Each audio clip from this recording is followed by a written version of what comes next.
there's uh, a saying, it's not my saying, but I heard someone say it that once a man reaches the age of 30, he has to choose between two interests, learning how to properly smoke meats or German submarine warfare in World War II.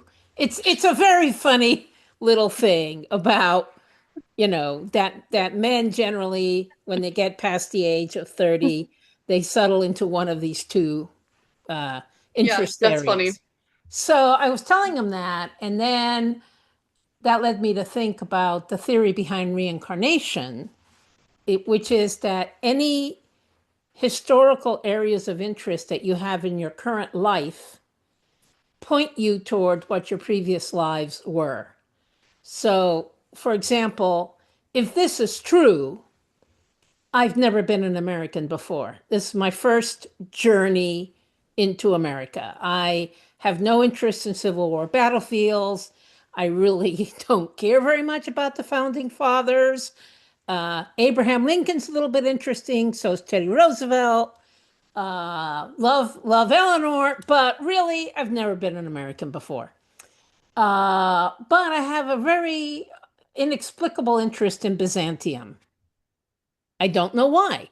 And so, and so whoever I was talking to was skeptical, and I said, well, if there is one consciousness, and consciousness, if there's universal consciousness and it persists, well, then you can make reincarnation work, Yeah. and you can figure out how your past lives sort of bleed into your current life, because the mechanism is universal consciousness. So, Hmm.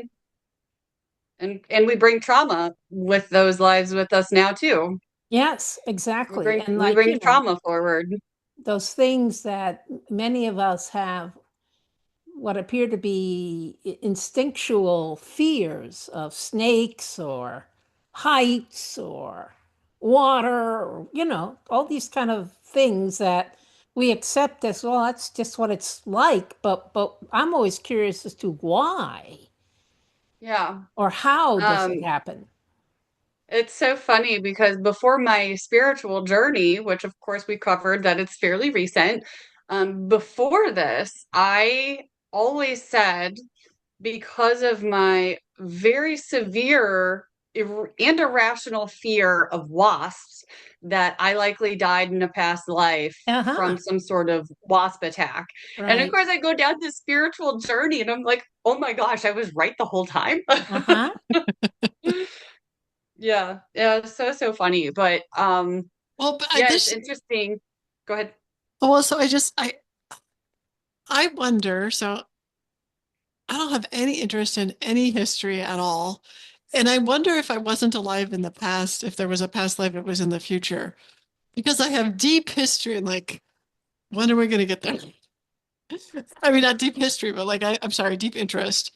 And Mhm. like, I often get disturbed when people talk about past lives because the assumption is that when you're not in a physical form, time is also going in this linear order. So past lives always had to be in like our version of what the past Oh, was, very good point. rather Very good right, point, rather than Julia. past life for your own timeline.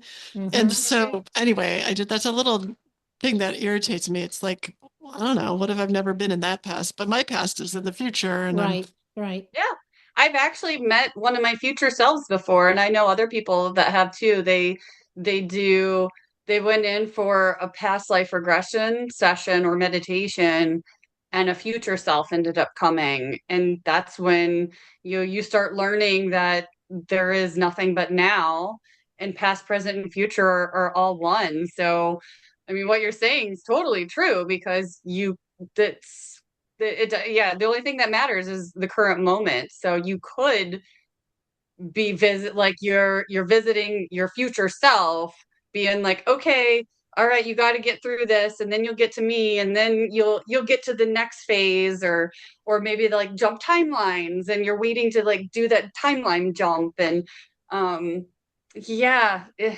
I love this world because there's my scientific brain is always like wanting a process and step by step and one and then two and then three. And then the spiritual world is, there is no time and it's not linear and we have infinite universes, which you also learn in astronomy classes. But Yeah, right, right.